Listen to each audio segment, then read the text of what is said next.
Treasure Island by Robert Louis Stevenson. Treasure Island. Part 4. The Stockade. Chapter 17. Narrative continued by the Doctor, the Jolly Boat's last trip. This fifth trip was quite different from any of the others. In the first place, the little gallipot of a boat that we were in was gravely overloaded. 5 grown men, and 3 of them Trelawney, Redruth, and the captain over 6 feet high, was already more than she was meant to carry. Add to that the powder, pork, and bread bags. The gunwale was lipping astern. Several times we shipped a little water, and my breeches and the tails of my coat were all soaking wet before we had gone 100 yards. The captain made us trim the boat, and we got her to lie a little more evenly. All the same, we were afraid to breathe. In the second place, the ebb was now making a strong rippling current running westward through the basin, and then southward and seaward down the straits by which we had entered in the morning. Even the ripples were a danger to our overloaded craft, but the worst of it was that we were swept out of our true course and away from our proper landing place behind the point. If we let the current have its way, we should come ashore beside the gigs, where the pirates might appear at any moment. "I cannot keep her head for the stockade, sir," said I to the captain. I was steering, while he and Redruth, 2 fresh men, were at the oars. "The tide keeps washing her down." "Could you pull a little stronger?" "Not without swamping the boat," said he. "You must bear up, sir, if you please bear up until you see you're gaining." I tried and found by experiment that the tide kept sweeping us westward until I had laid her head due east, or just about right angles to the way we ought to go. "We'll never get ashore at this rate," said I. "If it's the only course that we can lie, sir, we must even lie it," returned the captain. "We must keep upstream.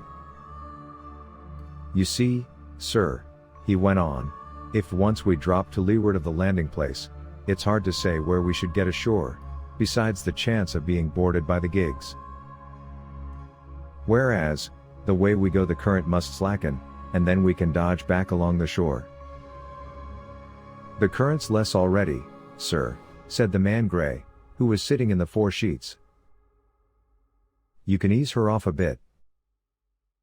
"Thank you, my man," said I, quite as if nothing had happened, for we had all quietly made up our minds to treat him like one of ourselves.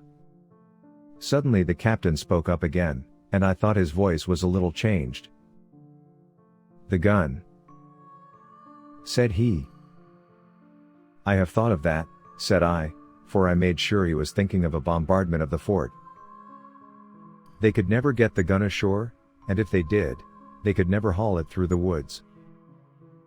"Look astern, Doctor," replied the captain. We had entirely forgotten the long 9. And there, to our horror, were the 5 rogues busy about her, getting off her jacket, as they called the stout tarpaulin cover under which she sailed. Not only that, but it flashed into my mind at the same moment that the round shot and the powder for the gun had been left behind, and a stroke with an axe would put it all into the possession of the evil ones abroad. "Israel was Flint's gunner," said Gray hoarsely. "At any risk, we put the boat's head direct for the landing place." By this time we had got so far out of the run of the current that we kept steerage way even at our necessarily gentle rate of rowing, and I could keep her steady for the goal. But the worst of it was that with the course I now held we turned our broadside instead of our stern to the Hispaniola and offered a target like a barn door. I could hear as well as see that brandy-faced rascal Israel hands plumping down a round shot on the deck. "Who's the best shot?" asked the captain. "Mr. Trelawney, out and away," said I. "Mr. Trelawney, will you please pick me off one of these men, sir?" "Hands, if possible," said the captain. Trelawney was as cool as steel. He looked to the priming of his gun. "Now," cried the captain, "easy with that gun, sir, or you'll swamp the boat.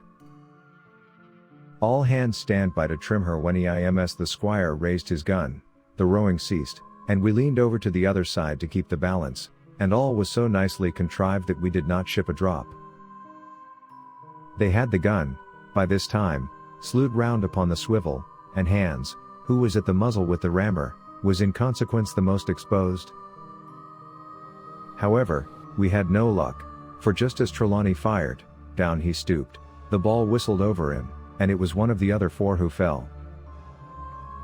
The cry he gave was echoed not only by his companions on board but by a great number of voices from the shore, and looking in that direction I saw the other pirates trooping out from among the trees and tumbling into their places in the boats. "Here come the gigs, sir," said I. "Give way, then," cried the captain. "We mustn't mind if we swamp her now. If we can't get ashore, all's up." "Only one of the gigs is being manned, sir," I added.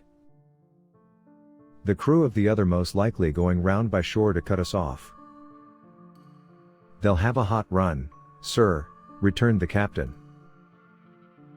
"Jack ashore, you know. It's not them I mind. It's the round shot. Carpet bowls. My lady's maid couldn't miss. Tell us, squire, when you see the match, and we'll hold water." In the meanwhile we had been making headway at a good pace for a boat so overloaded, and we had shipped but little water in the process. We were now close in.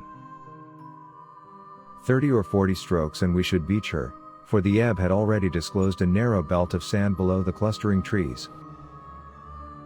The gig was no longer to be feared.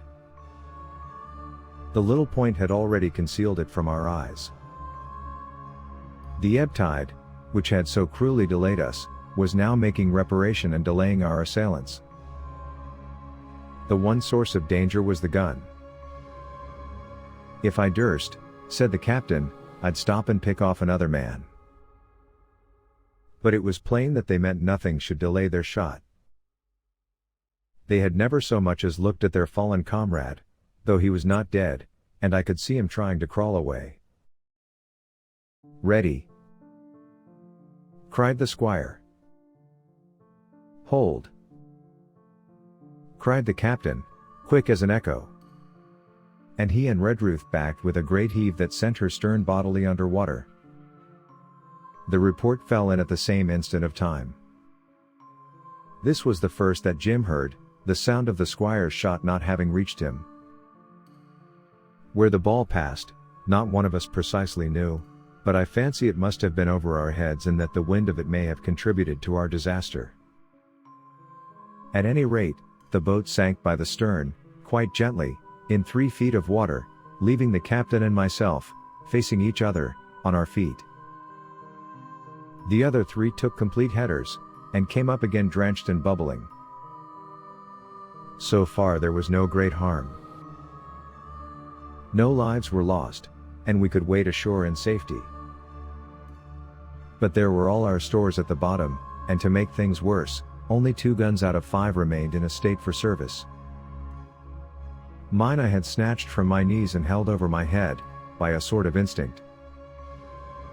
As for the captain, he had carried his over his shoulder by a bandolier, and like a wise man, lock uppermost.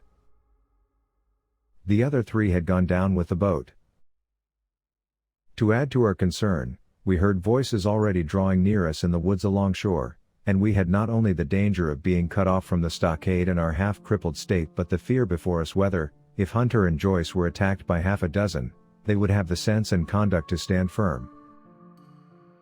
Hunter was steady, that we knew. Joyce was a doubtful case, a pleasant, polite man for a valet and to brush one's clothes, but not entirely fitted for a man of war. With all this in our minds, we waded ashore as fast as we could, leaving behind us the poor jolly boat and a good half of all our powder and provisions. Treasure Island. Part 4. End of Chapter 17. Narrative continued by the Doctor, The Jolly Boat's Last Trip.